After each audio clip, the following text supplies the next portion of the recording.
Right. Welcome to this introduction session of module 1. And let me present the screen.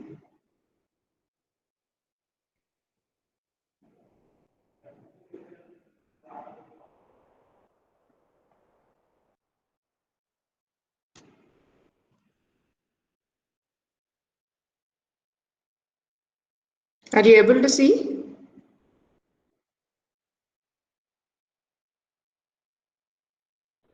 Yes, ma'am. 1 second, I can't see the presentation.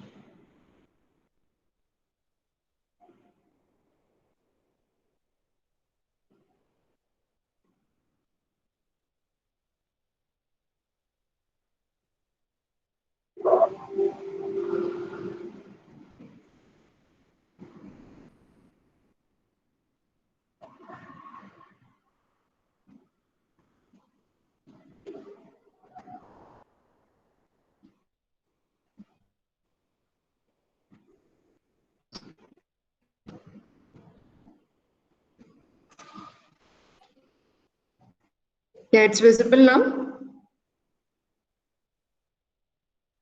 Yes, ma'am. Yes, ma'am. Okay. Okay, now let's start this lecture 1 of module 1.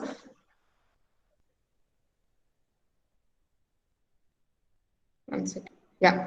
So the topics to be covered today are introduction to learning problems and how we can design the learning problems, and how to understand a well-posed learning problems. What are the criteria that is required in order to create a well-posed learning problem? How does the machines actually learn? Machines learn from experience, right?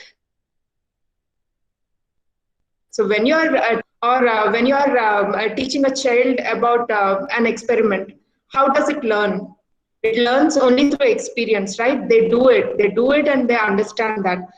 Say a kid is learning to walk, he falls down, and then he gets up and thinks that if an obstacle is seen on his way and he steps on that, he may fall down. So he gains that kind of intuition or memory, and later whenever he comes across some obstacle, he takes care not to stumble upon that and fall down, right?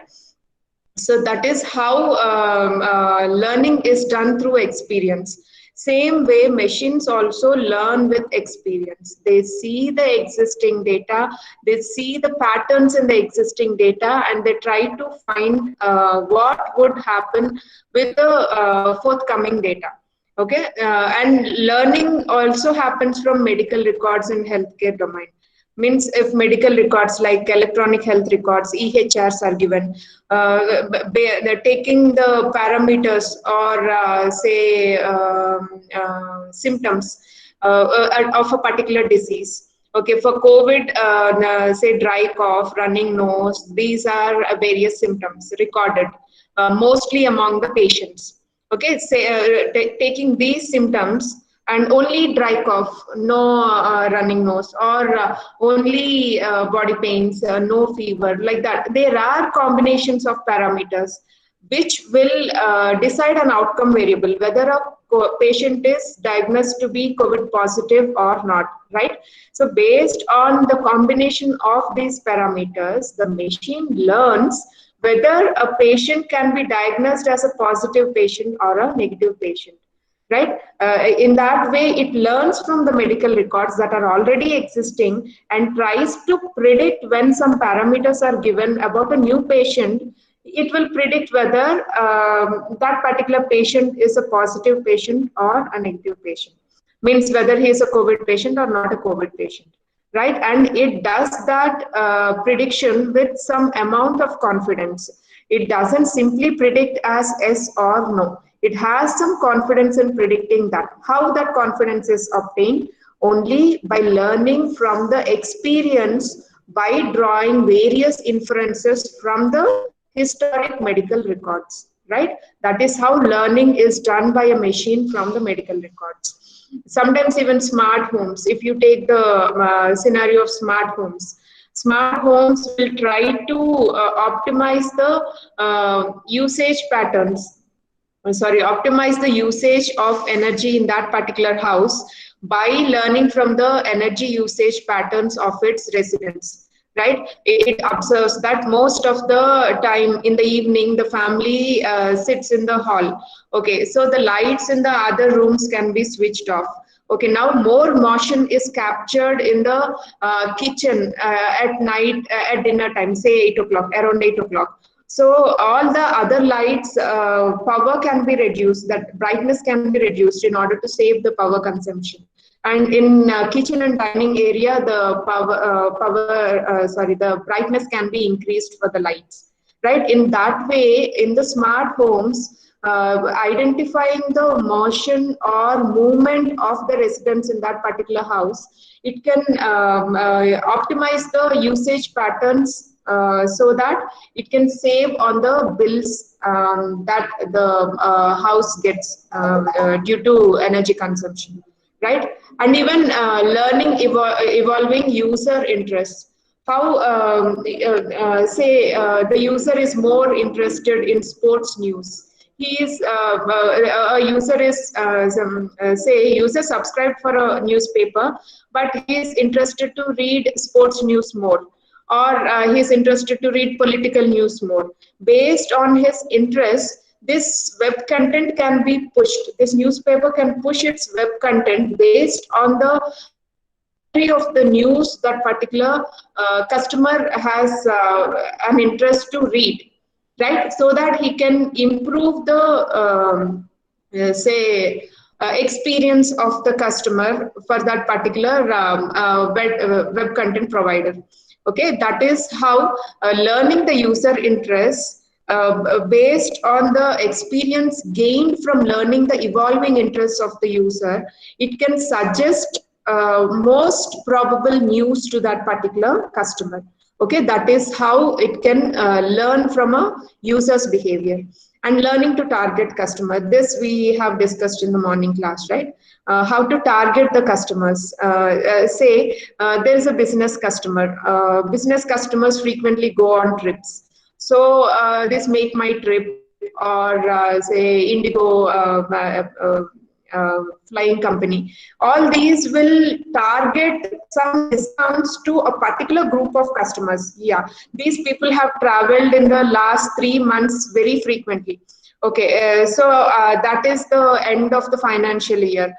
So they might have traveled very frequently in order to discuss something in the meetings. Okay, so every year at that particular semester, or that particular say what annual part of the year, that particular part of the year, we can give some discounts to that particular customer. Okay, so that he will tend to travel more and increase the profits for that flying. Okay, that is how the business organizations target the customers with customized discounts, or with customized offers, or with customized coupon codes, so that they won't move on to other flying companies. They retain those customers by giving attractive discounts or attractive coupon codes in order to get some reduction on the flight tickets. Okay, that is how they do that, how they learn about the customers' traveling patterns. That is done by machine learning applications, by putting some machine learning applications in place to various branches of the to various departments of the organization. You can start increasing its market with the customers. Okay, so detailed understanding of information processing algorithms for machine learning is very much required in order to select the best machine learning algorithm suitable for a given task. Okay, in order to increase the performance of that particular algorithm, or in order to increase its predicting power, or increase its generalization capability. Generalization means, okay, for this data set, it is working well. I'm trying to analyze the data of some 200 customers. But are they the only 200 customers for the organization? No. They have some millions of customers. But I'm trying to take a sample and trying to analyze it. Remember, sample is randomly drawn.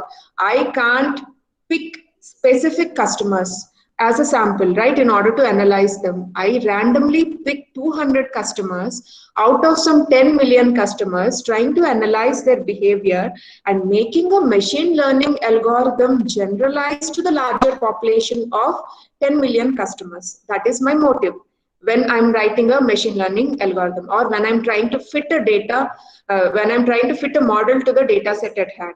Okay, now I pick 200 customers. Now, next time I'm trying to fit a model, I pick other 200 set of customers. Remember, sample is always drawn at random. When I'm drawing the sample at random, you remember, when I make predictions or when I assess the performance of a machine learning algorithm with this particular sample, it may not perform with the same accuracy with a different sample.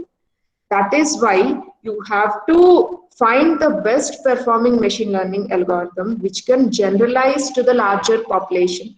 Means whatever predictions are made on this particular data set after fitting the model should be generalizable to even 10 million customers, so that if a new customer data is given to you, given to the machine learning model, it has to predict with good accuracy.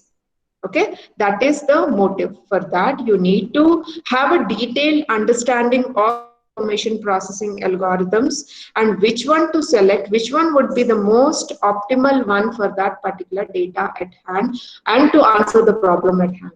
Okay. Now, machine learning is not at par with human learning. Human learning is more advanced, right? This is where the implications occur. You have seen the Robo movie, and I already specified this Android Kunjappan movie. There, the machines failed to grab the emotions of the human beings, and humans normally behave according to the environment around them and the emotions that are triggered within them according to the environment, correct? So human learning is actually quite different from how machines learn. That is why this statement is made: machine learning is not at par with human learning. So theoretical understanding of learning is emerging. So there has been put in place a proper theoretical understanding about how machines can actually learn and how we can transform the machine learning to be as good as human learning. Each and every day advances are happening in this machine learning field in order to make the machines learn at par with the humans. Okay, so machine learning algorithms outperform other approaches in areas such as speech recognition, right? Where do you find the speech recognition? Can you give an example? Ma'am, smart speakers, ma'am. Smart speakers. Can Yes, you ma'am. name a few? Alexa, Google Home. Yes. Alexa, Siri. Yes, ma'am. Yes. Who is this? Bixby. Surush Okay. Sham. Right. So this speech recognition algorithms are actually outperforming when compared to other approaches. Say when if you take a Amazon Fire Stick and you ask Alexa to play something, to play a movie on Prime Video, it recognizes your voice, right, and starts playing that. And even sometimes children start playing with that Alexa, like, Alexa, do you know how to laugh? Still it tries to understand the question and tries to answer at its best. It just sings a nice song. If you Fire Stick, you can just ask Alexa, do you know how to laugh? It sings a nice song by laughing. Okay, so such kind of advances have taken place in speech recognition. And if you want give a command, say give the geographical locations, where geographical coordinates, where am I? so that you can know where exactly you're located, so that you can share your location to other people who want to reach you, or a cab driver who want to reach you, right? So people are actually not typing anything these days. They're trying to give some commands orally, and machines are understanding that. And still, if they are not able to understand at present, they will just prompt you to be more clear. And when you're more clear, they will compare your current question, which they didn't understand, and they compare the question which is more clearly posed to the machine, and they will compare these two. And next time when you give an unclear question, still it will be able to decode what the actual question is. Okay, and it will try to answer its best. That is how machines learn from experience.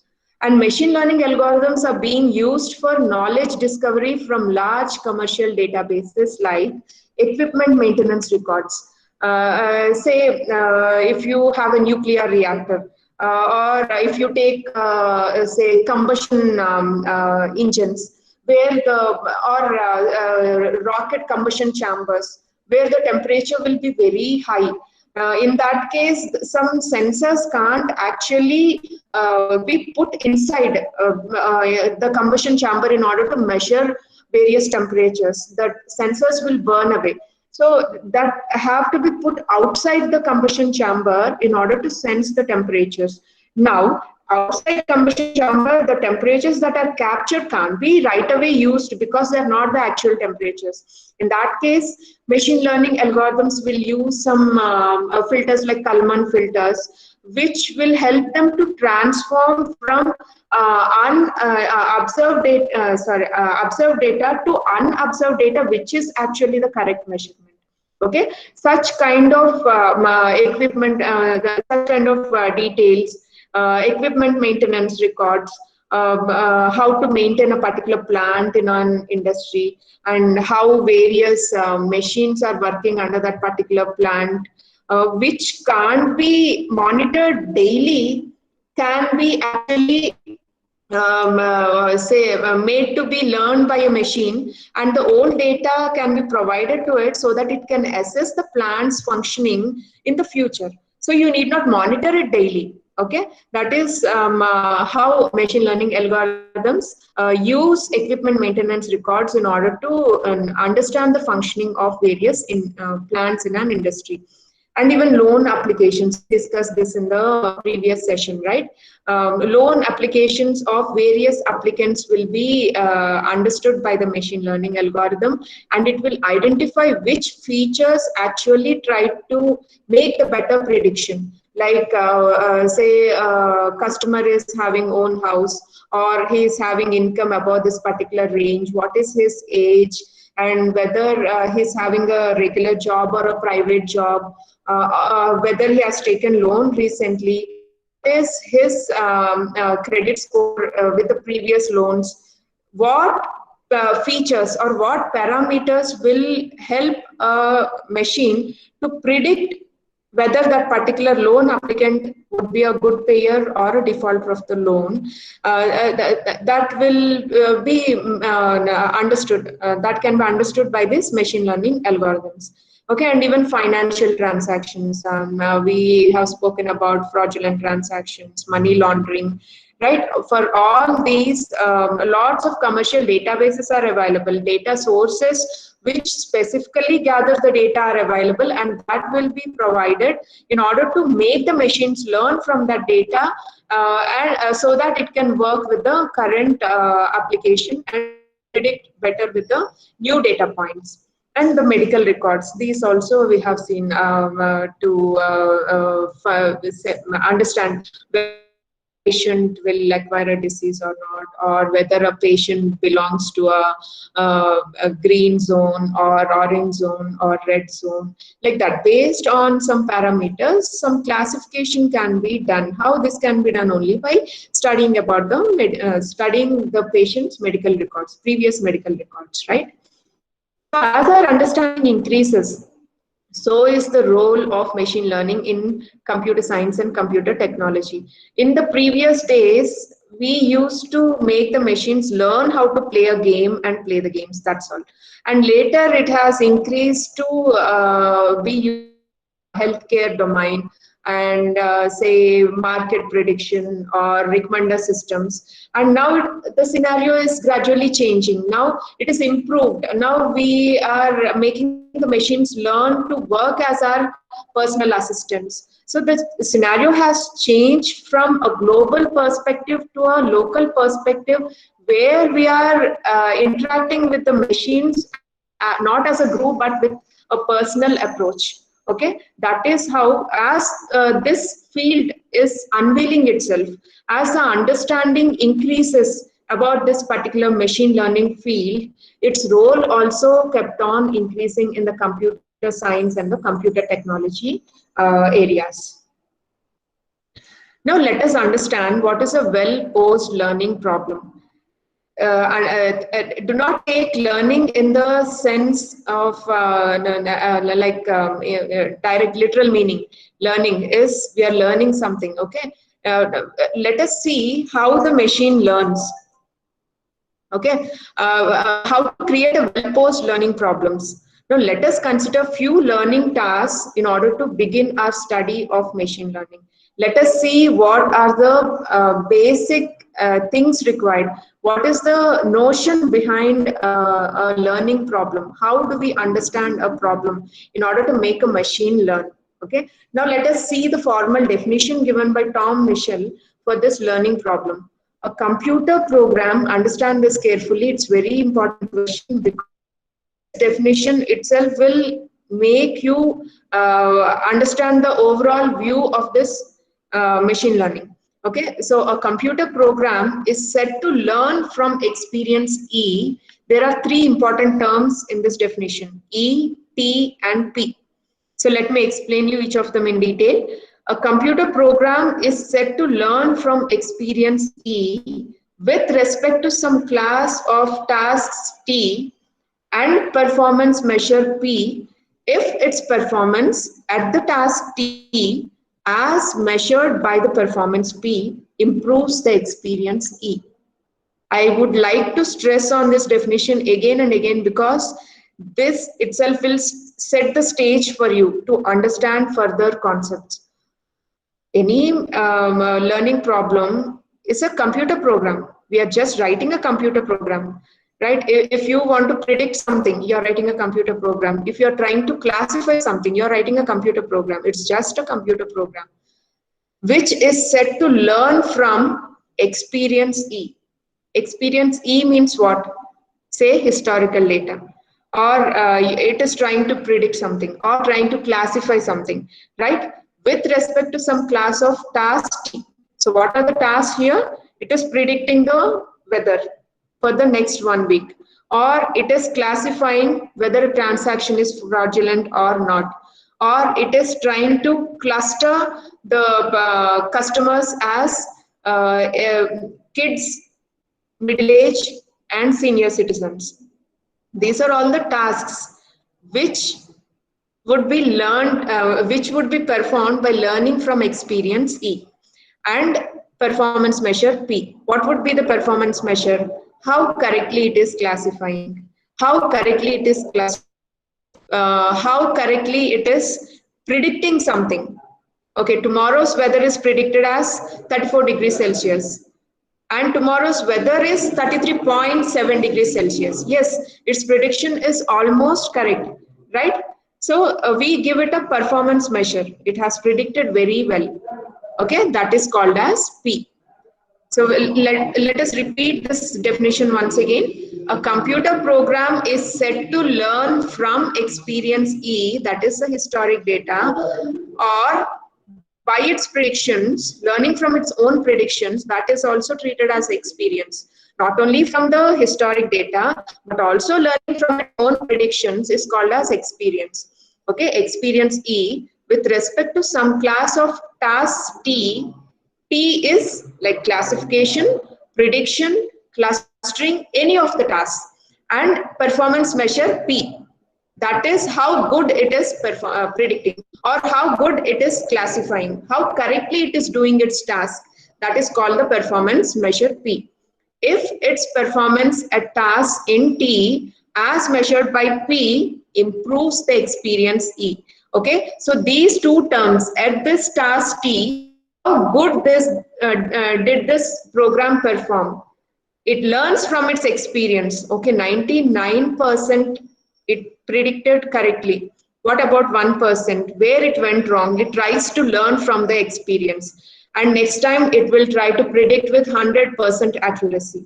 Okay, so it is trying to improve each time by learning from its experience. Okay, now I'll read the definition all together. A computer program is said to learn from experience E with respect to some class of tasks T and performance measure P if what is the condition here? If its performance at tasks in T as measured by P improves the experience E. Next time, initially the performance is 98. Now it has increased to 99 because it learned from its experience. Now it has increased to 100% because it learned from its experience. So it is continuously improving by learning from the experience. Okay, that is explained by this definition.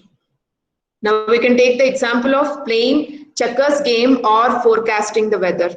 Okay, playing checkers game. You know the checkers game, right? There are black and white coins which will be placed on either side of the board, and they have to cross over itself and reach the other side so that they can move to and fro. You can just go through the YouTube how to play checkers. You will have an idea on that. It is somewhat like a chess game, but not exactly because all the coins look the same. And they will be in black and white colors, which can be played by two people. Okay, so playing checkers game, how what would be the next move for each coin, and how good it is proceeding further in order to win the game, what strategy it approaches. Okay, all this can be used to train a machine so that it can play by itself. Okay. Now, let us first see what are the successful applications of machine learning. Now, learning to recognize spoken words. We have seen the example of Alexa and Siri. It tries to recognize the spoken words and searches the internet if the data is not available with it, and tries to answer our question at the best. Now, if it is not able to understand it properly, it tries to meet the expectation this much %. Means it tries to do its best. And once the user response is satisfactory, then it will try to learn from that experience and tries to modify its next response. Okay, that is how this machine learning algorithms will help a machine to recognize the spoken words. And learning to drive an autonomous vehicle. The way driving of an autonomous vehicle, it learns from pre-fed images or pre-fed steering commands, and it tries to take a particular action at that instance of time. Say suddenly it encounters a car, what action it has to take within fractions of second. So to avoid any collision with the confronting car, or whether it has to take a different lane, or whether it has to apply the brake, or whether it has to completely stop when it sees a red signal. All these is learned by experience and by also overseeing the driver work with driver driving the car physically. Okay, and even learning to classify new astronomical structures. NASA is presently using some 3 terabytes of image data in order to classify the celestial objects, so that it can have some alert kind of thing. Say meteor is approaching the Earth, with what speed it is approaching, whether it will cause any harm to the Earth, or it will pass from beside the Earth, or whether the approaching astronomical object or celestial object is a stardust, or whether it is some comet. Like that, it will try to classify the celestial objects based on the image database it has. Okay, and even learning to play world-class backgammon. And now there is one computer program called as TD Gammon, which is playing world-class games, and it is performing as well as a expert backgammon player, and it is actually winning most percent of the games. It is trained to play this game like a expert. Okay, so these are all the applications of machine learning. Now, to have a well-defined problem, we must first identify three features. So when you are trying to formulate a problem, say you wanted to develop a computer program which will measure the retention rate of employees in a particular organization, or a computer program which can predict whether a customer is a loyal customer or not, or you are developing a computer program which will detect whether a cell is cancerous cell or not, or you're developing a computer program which finds whether a patient is a COVID positive or not. Okay, these are all the problems. Now we are trying to formulate, you're trying to design a computer program to answer various problems, right? So what should be the key features for this? How to start with to develop an application, machine learning application, in order to answer the problems. Okay, for that you have to identify the class of tasks, what tasks have to be performed, and the measure for performance to be improved, what measure you have to take in order to improve the performance, and the source of experience, how the experience is drawn, how the learning is made, from which source the learning is made, whether it is from a data set or existing historical data, or whether it is from its own predictions it is learning. You have to identify the source of experience from which the machine will learn again and again in order to improve its performance at the task.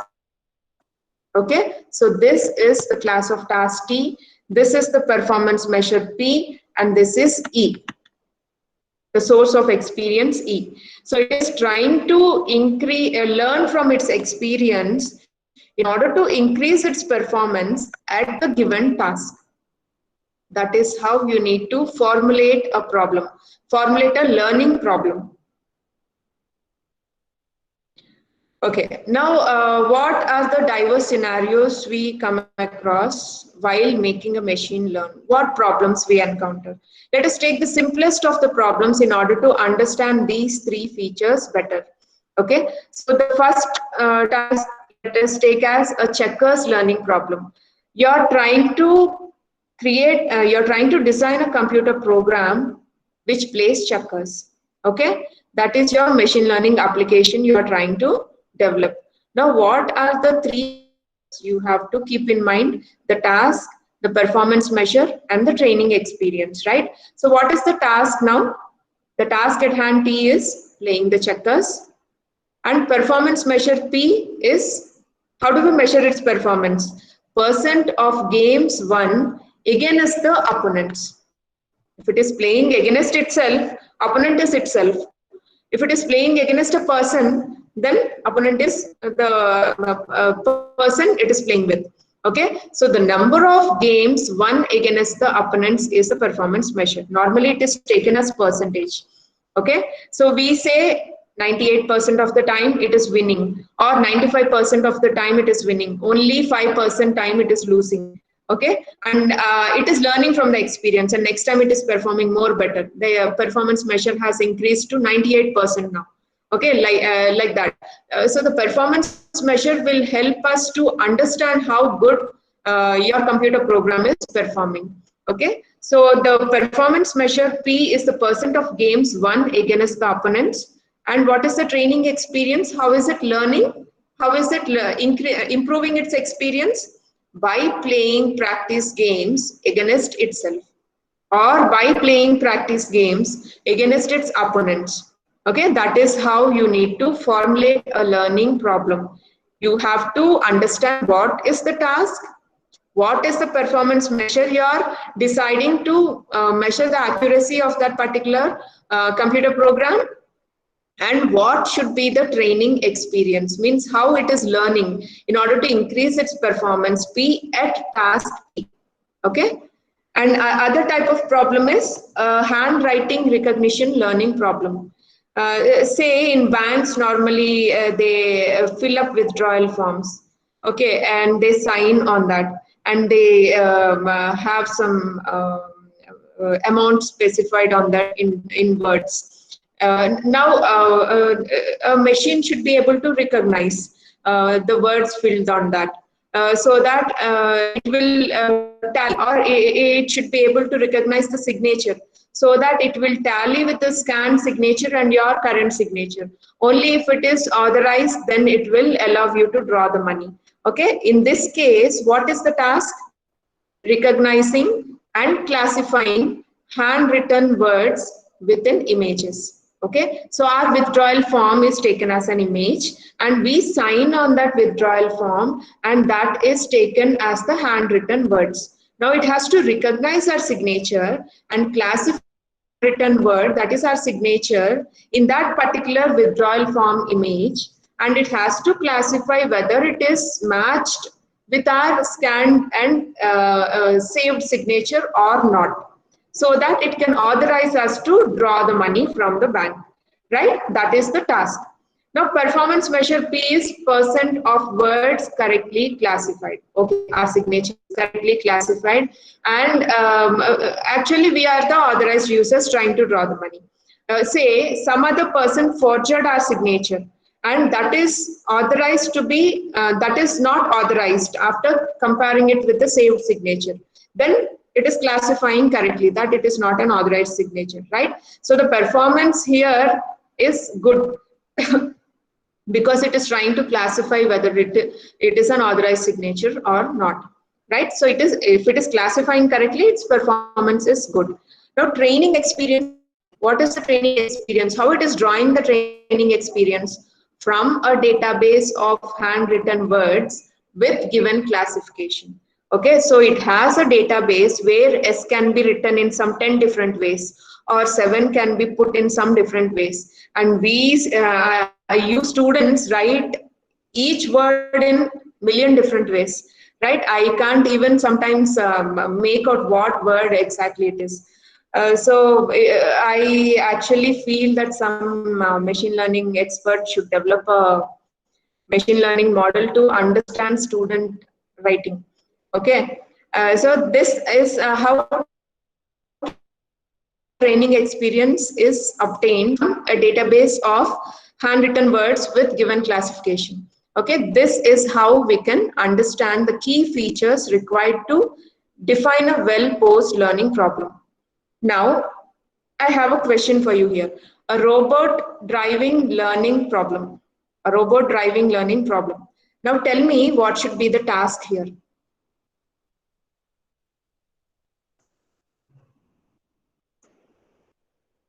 Students, you are given with a robot driving learning problem, and you have to identify the 3 key features in order to develop, in order to design a well-defined learning problem. For that, first you need to identify the task T, then the performance measure P, and the training experience E. So what should be the task? I don't expect you to be always right. Try to answer. Girls, so far nobody opened. Ma'am, driving on road. Very good. Who is this? Apurva, ma'am. Apurva H. USN 6. Yes, ma'am. Okay. Driving on a 4-lane road, or driving on a state highway, or driving on a 6-lane road, or driving on a flyover. Okay. All this is called as a task. And what should be the performance measure?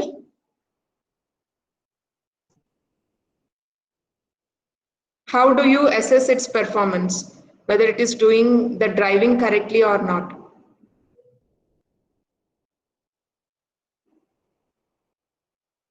By Yes, distance ma'am. or Yes.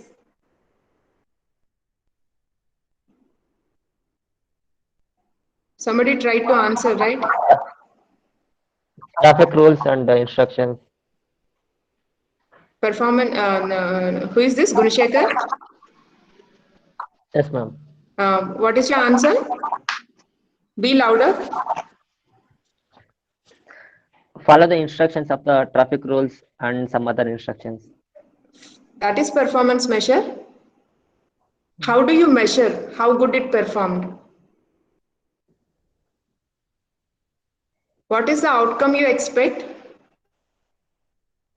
to make it drive safely before some error occurs, right? That is called as performance measure. So you want it to drive safely without any collisions. Before some error occurs, what is the average distance it covers? Okay, this can be monitored by an expert driver, right? So that is the performance measure. Okay, it is driving on an average 20 kilometers before some error occurred with that particular robot. That is called as performance measure. What is your outcome and what it is trying to meet? Okay, that is called the performance. The difference between that is called as the performance measure. Say you want to predict something and it predicted properly. That is, it is having good performance. Say you want to make a robot drive a car without any collision and it is doing so at this for this average distance. Yes, for 40 kilometers per hour, it is driving without any collision, or for entire day, it is driving without any collision. Okay, so it is meeting your outcome or not. So always your performance measure should be measured against your outcome, what you are expecting out of that problem, out of that computer program. Okay, that is called performance measure. You're almost there, Gunshekar. It is trying to predict how good it is. Sorry, we are trying to measure how good it is driving before some error occurs with that car. Okay, that is called as performance measure. Now, what is the training Okay, ma'am. experience? What is the training experience? ma'am, set of images. Very good. Set of images and steering commands. In what way it has to steer the car. Say there is a car coming in the opposite direction. There is a empty space on the right side of the road. So steer the car to the right so that it can go safely without any collision. Okay. So the images, the pre-fed images and the pre-fed driving commands or the steering commands, all these will serve as experience, a training experience for that robot, so that it can also record its current experience in the database and try to learn from it and improve its driving capabilities. Okay, this is how you need to formulate a learning problem. Who is this who answered at the last? Apurva again? Yes, ma'am. Okay. Now, what is our goal overall? We have understood at the more specific level, but what is our overall goal? In order to conquer a learning problem, we need to define precisely a class of problems. We need to understand what is the class of the problem that encompasses interesting forms of learning, to explore algorithms that solve such problems, and to understand the fundamental structure of learning problems and processes. Okay, so when we are trying to answer some question, we need to understand the entire ecosystem, what data is required, how it has to be analyzed in order to make a machine predict what is expected, or in order to make a machine perform in the expected manner so that it performs its best. Okay, that is the overall goal. What are some disciplines and examples of their influence on machine learning? Artificial intelligence. Artificial intelligence is making the machines artificially think and act accordingly. And Bayesian methods. Bayesian methods are used generally where we have some observed data and unobserved data. In cases where we have unobserved data, we can apply these Bayesian methods in order to derive this unobserved from the observed data. Okay, always we may not have all the data available in order to predict something. We have some data at hand, and we may have some hidden variables or attributes which can be measured from the observed variables. Unobserved variables can be drawn from the observed variables. That is by applying methods like Bayes rule or Bayes theorem. Okay, and even computational complexity theory, where complex computations are involved, like in say DNA mapping or DNA pattern matching. In all these cases, we can use this machine learning, because the human DNA is very complex, right? In order to learn the complexities behind it, lots of complex computations are required. For that, we can use this machine learning. Even the control theory, where we can control the process that are going on, say supply chain management or trade management or algorithmic management, wherever you have a large number of small processes going on. In that case, you can control them very efficiently. And even information theory also. In information theory, if you want to perform some knowledge discovery, or if you want to extract some important, say, decisions from the existing data, machine learning can be used. Even in philosophy, like Occam's razor method, where if you have some multiple best options, then the shortest option is the best one, as Occam's razor theory. And this will normally be used in HR departments, placement departments as applicable. And psychology and neurobiology. Machine learning can even be used in psychology and neurobiology. Psychology, say, behavior of a patient, bipolar disorder, and how he behaves. And remember, bipolar disorder, each patient behaves in a different way. And they have still common characteristics. So how exactly they are behaving, and how treatment options can be customized, or what would be the probable diagnosis, and how the treatments can be strategized in order to meet that particular patient's symptoms. Okay, all this can be studied by using machine learning in psychology. And neurobiology, as I said, when they're studying the DNA mapping, or when they are studying the neuron communication in the brain for neurosciences, in all these areas, machine learning can be applied. Even in statistics, by calculating the critical value, by calculating the confidence interval. Say, I have made a statement about my data that currently in India, 74% of the patients suffering from COVID are recovering. How I have made this hypothesis, and how I can come to such conclusion. I can do that only by analyzing some data, right? And most of the data is falling between what interval, what confidence interval. 95% of the data is giving me the confidence statement that 95%, 75% of Indians are recovering from COVID. Okay, so I'm gathering this from the gathered data. 95% of the data is giving me evidence in support with my statement made that 75% of the Indians are recovering from COVID. Okay, so I'm creating a confidence interval. I'm making some inferences. I'm creating some rules in order to support my statements made.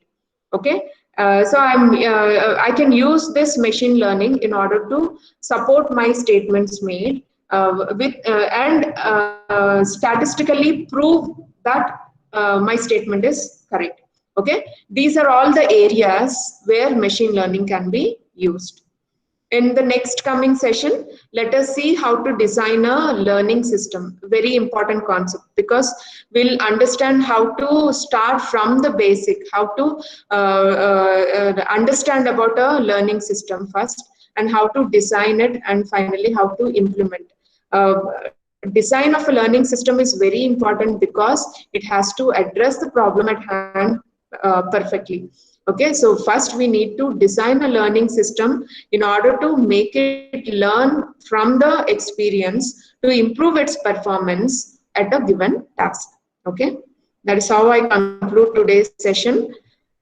Any question and answers from the students? Today, Surya answered 3 questions, Tanuj 1, Shashank 1, Ajay 2, Suru Shashank 3, Apurva 2, Gunashekar 1, and Paresh 1. Okay, so this is today's students' interaction score, and these interaction scores with a proper weightage will be added to your internal assessment marks. So I expect each one of you to interact well in the class. Okay, ma'am. But for okay, I'm not going to give any marks. Interaction is when I ask some question, you have to answer, right? Okay, ma'am. Absolutely, ma'am. Okay, ma'am. Yes. Yes. Okay, any doubts?